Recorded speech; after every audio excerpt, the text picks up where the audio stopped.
Konflik adalah bagian tak terhindarkan dari kehidupan, termasuk di lingkungan kerja atau dalam hubungan pribadi. Bagi introvert yang cenderung menghindari konfrontasi, konflik bisa menjadi tantangan besar. Namun, ada cara-cara yang dapat membantu kamu, para introvert, mengelola konflik dengan lebih efektif, tanpa harus terjebak dalam situasi yang tidak nyaman. Berikut ini adalah 5 langkah mudah yang bisa kamu terapkan. Let's begin!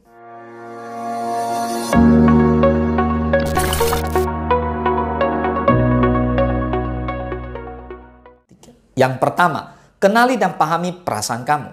Langkah pertama dalam mengelola konflik adalah mengenali dan memahami perasaan kamu sendiri. Sebagai introvert, kamu mungkin lebih suka merenung dan memikirkan situasi daripada langsung bertindak.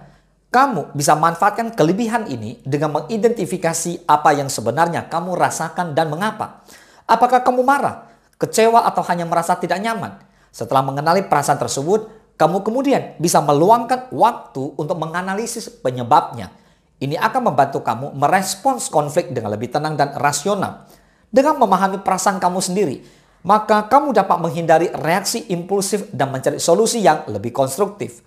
Yang kedua, komunikasikan perasaan kamu dengan jelas dan tenang kepada lawan bicara. Komunikasi adalah kunci dalam mengelola konflik, terutama bagi introvert yang tidak suka konfrontasi. Pastikan kamu mengkomunikasikan perasaan dan pandangan kamu dengan jelas dan tenang. Kamu bisa menggunakan I statement atau pernyataan diri seperti aku merasa atau menurutku untuk menyampaikan perasaan kamu tanpa menyalahkan pihak lain. Berbicara dengan tenang dan terstruktur akan membantu mengurangi ketegangan dan memungkinkan pihak lain untuk mendengarkan dan memahami perspektif kamu.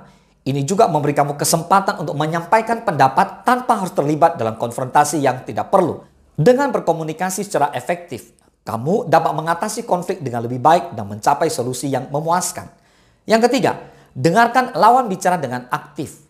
Selain menyampaikan pendapat, penting juga untuk mendengarkan dengan aktif. Dengarkan apa yang dikatakan oleh pihak lain tanpa menginterupsi dan berikan perhatian penuh. Tunjukkan bahwa kamu benar-benar peduli dengan mendengarkan dan mencoba memahami sudut pandang mereka. Mendengarkan dengan aktif tidak hanya membantu meredakan ketegangan, tetapi juga menunjukkan bahwa kamu menghargai pendapat pihak lain. Ini dapat menciptakan suasana yang lebih kolaboratif dan membantu menemukan solusi yang menguntungkan bagi kedua belah pihak. Dengan menjadi pendengar yang baik, maka kamu dapat mengelola konflik dengan lebih efektif dan mengurangi potensi ketegangan. Yang keempat, cari solusi yang menguntungkan semua pihak. Saat menghadapi konflik, tujuan utama adalah menemukan solusi yang menguntungkan bagi semua pihak yang terlibat. Sebagai introvert, kamu mungkin lebih suka mencari kompromi daripada memenangkan argumen. Fokuslah pada mencari solusi yang adil dan seimbang, sehingga kedua belah pihak merasa puas.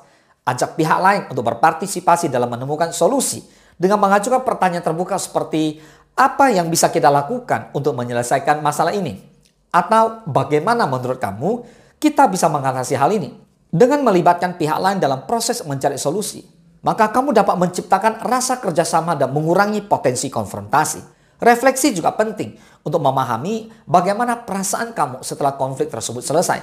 Apakah kamu merasa lega, puas, atau masih ada perasaan tidak nyaman yang perlu diatasi?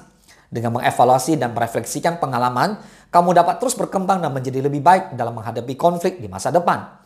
Mengelola konflik bagi introvert yang tidak suka konfrontasi memang menantang. Tetapi dengan langkah-langkah yang tepat, kamu bisa melakukannya dengan efektif. Dengan mengikuti tips-tips ini, kamu akan lebih siap menghadapi konflik dan menemukan solusi yang memuaskan tanpa harus terjebak dalam situasi yang tidak nyaman. So, ingatlah bahwa mengelola konflik adalah keterampilan yang bisa dipelajari dan ditingkatkan seiring waktu. Tetap semangat, semoga bermanfaat. Salam sukses, dahsyat!